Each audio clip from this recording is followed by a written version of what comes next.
Hi everyone, welcome back to another video on my channel. So today I'm going to be talking about a few different things in relation to Atomoxetine, or Strattera as it's known in some places. Like where I get my meds now, it comes in a box that just says Atomoxetine, so I don't know if it's still that brand name, I'm not entirely sure, but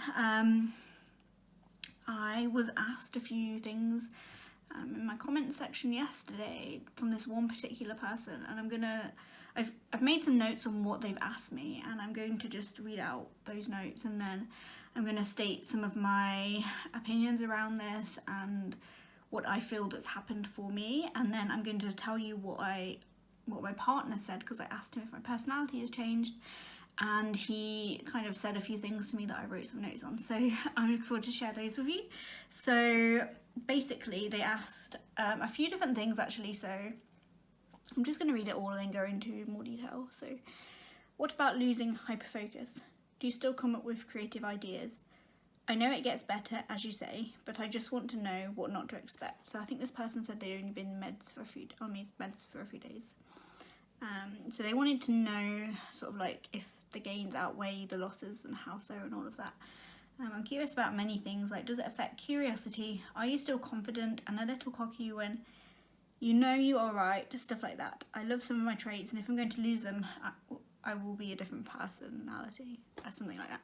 Anyway, so I thought this was really, really interesting, and I could tell from the comment that this person had, it was very obvious, like I'm not like some kind of insight expert, but it was very, very obvious that this person was feeling anxious about taking these new medication, and I first want to say that it's totally normal. I was very anxious about losing my personality especially, and even though a lot of things brought me struggles, yeah, it was still definitely something that I worried about before I took meds. Like I wasn't even going to take medication, I just wanted to get diagnosed initially, and then I spoke to the doctor about medication, and I thought, well, I'm going to give it a go because I don't want to not take it just because I'm afraid of not taking it. So, and there's a main point that I want to make out of all this, but I'm probably going to leave it to the end. So what about losing hyperfocus? So hyperfocus is one of those ADHD traits that people with ADHD generally seem to love. It's sort of like when you're so focused on what you're doing that the whole world around you just dissolves. It's like it's not even there. You have no awareness of what's going on. Things are happening and you have no idea. So the opposite of hyperfocus, and I find that a lot of, especially inattentive types of people who have inattentive ADHD, often go from sort of hyperfocusing back to the opposite of hyperfocusing, and they don't really seem to have that in between. So this medication kind of brings you more in the middle. And so with hyperfocus, like, as I just explained, you're really fixated on one thing, nothing is distracting you. The opposite of that is when you're highly distracted, when you can't concentrate on anything, you can't take information in, you can't really, and I think a lot of it has to do with when you're hyperfocusing, you're very interested in what you're doing, as opposed to the opposite of that, which is generally when you can't concentrate, it's because you're not very interested in what you're doing. And so when you look at it in terms of like that, I find that I still have those moments of hyperfocus, and I can still concentrate for a very, very long time. I'm just a little bit more aware of my surroundings than what I used to be, and I used to be able to just concentrate for a very long time, and I wouldn't drink anything for a very long time. And now I'd say that still happens, but I'm a bit more aware that there's a drink beside me and I can have a drink and keep myself hydrated, which helps my brain like focus more anyway. If this is making any sense, I hope so. And so I definitely feel like I still have some of that hyperfocus. And if anything, I can focus for much longer periods of time. I can get so much more done. And in terms of ideas, like creative ideas in particular, but maybe just any ideas that I have, I'm a very idea focused person, and I think that is part of my personality. So I'm very interested in the Myers-Briggs personality type. I'm also interested in the Big Five personality type, but in particular with the Myers-Briggs personality type, my second function, my first function is introverted thinking. You probably don't know what this is, but I recommend looking into it if you're interested in, don't go to like 16 personalities and do a test like that. Look into the functions and try and figure out what you are from that, because my functions, like who I thought I was very wrong. And because I have ADHD, it was very hard for me to actually figure out what personality type I am. So yeah, if you do want to look into Myers-Briggs, maybe I'll leave some links down below, because it can be really interesting, especially if you're interested in your own personality. I use it kind of like for self-growth reasons and initially to understand myself. But what was I saying? Yeah, so if you are interested in that, I'll leave some links down below. But yeah, introverted thinking is my dominant function, which means that I put everything through a logical framework, which is very interesting part of this about the second part of this, but I'll get into that in a second. And my second function is extroverted intuition, and a lot of that is about coming up with like lots and lots of ideas. Like I find sometimes that I'm an ideas bank. Like, should I show you this to the camera? Yeah, I think so. So this is kind of like some notes I made the other day. You probably can't really read what they say, but it's just ideas of things I had to get done, video ideas, things like that, and I could just write multiple things. I just find that now I can actually take those things and actually implement them and take action on them, rather than them just being a bunch of ideas written down on a page and I flip the page and I never look at them again. I can actually take action on some of those. Like I just basically, one of the things I wrote down somewhere was to make a video or two of memes, and I've just done that. Like I did that yesterday. I just sat down and did it. Whereas before I'd just be constantly coming up with even more ideas, and I can actually get them done. And I feel a lot of people with ADHD do have a lot of ideas, and it's not just down to like your specific personality type, whatever like types, like system or whatever you use. I feel that because what it is a lot of people with ADHD actually have that initial core of coming up with lots of ideas, if it's making sense, and so that is actually part of your personality anyway. But with ADHD, it kind of puts it into like overdrive, and that it's just everything's just like lots of ideas, but no way of really implementing them, because you're just an ideas bank. And in some ways that's great, because you can share other ideas with other people and they can implement those ideas for you. But I think it's still important for your own self-esteem even to be able to implement those ideas, because if you're just coming up with ideas all the time, then you're just, it's no real use to anybody, or no real use to your own life, should I say. Like I've recently especially been living where I've kind of reading a lot like scientific information and knowledge and things to do with psychology and philosophy and things, and implemented them into my life, and I've seen a lot of great things from doing that, and so I recommend doing that if you're interested. It's changed my life like on another level after taking ADHD medication, because before I probably wouldn't have been able to read this information and implement it into my life. But from reading that sort of thing, I can have ideas of how to implement it into my life. So that's just one example of like some of the ideas that I would come up with. Where was I? I've had caffeine, that's why I'm talking so fast. I love caffeine. I don't know, before I had ADHD, I couldn't tolerate caffeine. It gave me jitters and anxiety. Now it does wonders for me, to the point where I'm kind of addicted. And in some cases I'm like, that's a really bad thing, because I already have like quite a high heart rate anyway, and I really need to do some exercise to bring that down. Just trying to put that into action is a bit more difficult for me. So for my mind, in some ways it's good, but then obviously you build up a tolerance, and there's lots of not side effects, but downsides to having caffeine. But at the moment it's working for me. What else did I want to talk about? So yeah, gains versus losses of atomoxetine. So the gains definitely outweigh the losses by far. Actually I want to talk about this next thing before I talk about that.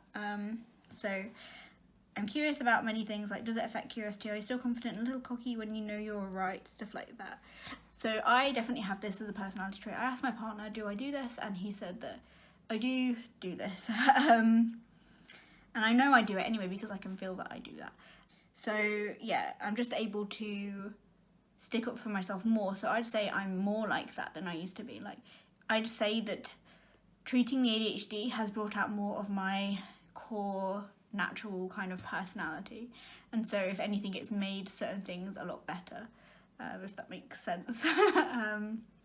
Things always make sense to me, but when I say them out loud, I'm like, I'm not sure if other people make sense of these things, especially as like, sometimes I've noticed what I do, and my partner confirmed this, is sort of like, I'll start a conversation, I'll be saying stuff, and he's just like, what are you on about? And it's because I've had the first like few thoughts in my head, and I've not said those thoughts out loud, which is kind of funny actually. Gains versus losses of atomoxetine. Yeah, so gains outweigh losses by far, by like a great amount. Thinking back, and I often reflect back to when I didn't take medication, because it helps me to feel a bit more humble and grateful for actually being able to take medication and for the ways that I am now. I find that I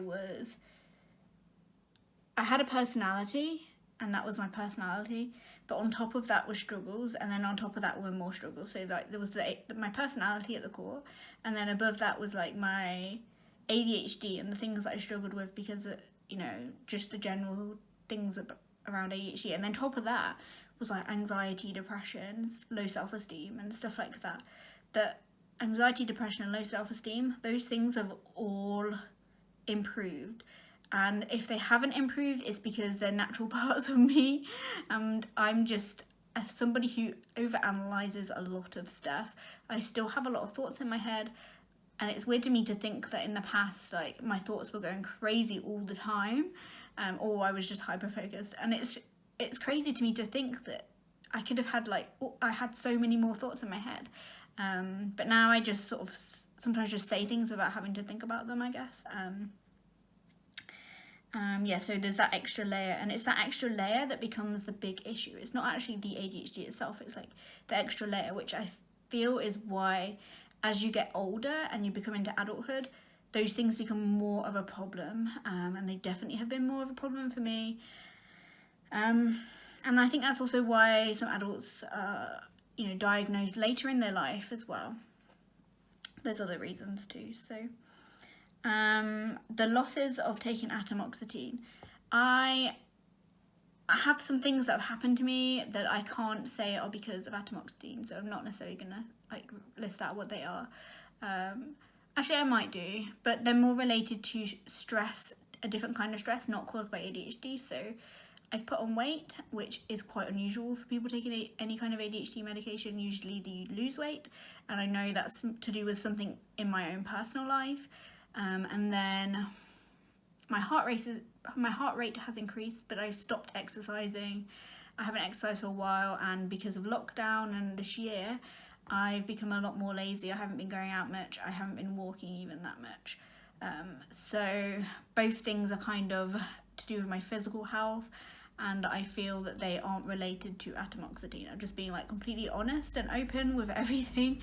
But that's the only losses that I've really seen. I haven't really felt sometimes I feel like I enjoyed that little, I wasn't really hyperactive before, but I had a little amount of extreme feelings of extreme excitement and that dopamine rush of oh yeah, I don't really have that as much as I used to, because I feel like my moods and my feelings have kind of neutralized a lot more. By my feelings I mean my emotions, they've neutralized a lot more, but I much prefer being this way, rather than mostly feeling quite depressed and having occasional highs, so I can't really complain about that either. And I feel I just struggle less. I'm just a lot more present in my life. I asked my partner how he feels that my personality has changed since taking medication. He says he feels that in some cases I am less reclusive, so I'm very introverted person. I mostly like to be alone. I feel being around people is not that it's really hard for me, because I do still have some social anxiety, but it's just I prefer connecting with people based on their interests, but I mostly prefer being in my own head, and I prefer reading, learning, that kind of stuff, and creating things, making things. And going back to creativity, I have started my own Etsy shop this year. which I thought I would never be able to do anything like this before. I definitely feel like I'm more of a creative person, and I really enjoy the creative process as well, of like creating something from scratch, not necessarily having a plan and just going with it, just having some materials and seeing what comes out at the end of it. I really enjoy doing that, to the point where I find it quite fulfilling. And previously I knew I wouldn't be able to keep up doing something like that, so I think that's one way to show how my creativity has actually flourished more. So yeah, when I'm with people, I'm more present and I'm more talkative, I guess. And I think that's because I wasn't struggling as much, and my self-esteem's improved because I'm not just, I know I go off on tangents and sometimes I forget what I'm saying, like my trail of thought, but mostly I can stay on point and I can make points that make sense and aren't just all over the place, and my brain isn't so scattered that I can actually form proper sentences more. So he said that I'm no less curious than I used to be, because I asked him in particular about these things. He says, if anything, I am more cocky. But what he means by this, in his words, is that I'm more able to stick up for myself. So actually, that personality trait has grown even more, I guess. He said I'm less impulsive. So we were talking about whether I was less spontaneous or impulsive, but because I'm somebody who more lives, I don't say lives in the moment, but chooses what I want to do based on the moment rather than having like a set plan. Like sometimes I'll be like, oh, I'm going to do this in the future, and then I actually do it, whereas in the past I just would disregard everything and not do anything, because my brain was too overloaded all the time. But I'm less impulsive, and like, for example, like I won't go and seek those huge dopamine highs like by buying something or by doing something a bit more extreme. And so in that case, yeah, he said I'm less impulsive. But overall, like, nothing that I've liked about myself has gone away. In some cases, it's kind of got better. The other loss of atomoxetine that I know to be true is the side effects, and I've heard many stories of people having bad experiences, but my experience has always been good because I started on a low dose. And maybe the chemicals in my brain were in such a way that I was managing on a low dose. I didn't need a higher dose. Maybe my ADHD wasn't really bad or severe. I don't want to say bad, but like severe. But it was like that extra layer that I spoke of, which is just me theorizing, like that extra layer of like anxiety and depression that came from that was more of the issue for me. So who knows? But I also find that, well, we know that ADHD is more of a chemical difference in our brain as opposed to a physiological difference and I guess it is in a way a physiological difference, but it's not in a way that you cannot treat it. So for example, like with autism, it's a lot of it's to do with behavioural, but it's to do with like the physiology of your brain. And so if you're autistic, which I kind of suspect that I am, but I've not got so far as like being tested yet. But when you are, and I just wanted to say a lot of people who are autistic do have ADHD. I think it's like 50 to 70% or something like that. It's quite high. So there's a lot of comorbidities with these kind of neurological conditions. But yeah, with ASD, it's something that is your personality. It is something that's built into you. Like your personality is, and your personality comes from sort of environmental factors, genetic factors, all kinds of stuff. But ADHD also can come from genetic factors. Like I've looked into my genes. I had my genes tested through 23andMe, and in the UK you could actually get the health report as well, and you can get your raw data, and then you can plug that into different things like Promethease is what I did, and I found out like I have the DRD4 gene, which is to do with dopamine. It generally means you have less dopamine. It's kind of like it's novelty seeking basically. It shows me that maybe that has something to do with my ADHD. And I have some other genes as well that aren't really widely like investigated or known much about, I guess. But that even shows that even though that's genetic, it's showing that it is to do with the chemicals in my brain. It's to do with the dopamine in my brain. Whereas your personality is kind of just wired like that. Whereas the ADHD on top of that isn't necessarily something that's wired into your brain, but it's sort of like the software. Like your personality is like the hardware, and the ADHD is like the software. I think is a good analogy that I've just randomly come up with. I surprised myself quite a lot. I think I've said everything that I wanted to say, but one thing. So, like autism has traits, whereas ADHD has more symptoms. Whereas like your personality has traits, ADHD has symptoms, and the same with like physical and more chemical things. Your personality isn't necessarily gonna change that much. You're still gonna be you at your core, and you're just gonna be struggling less with certain things.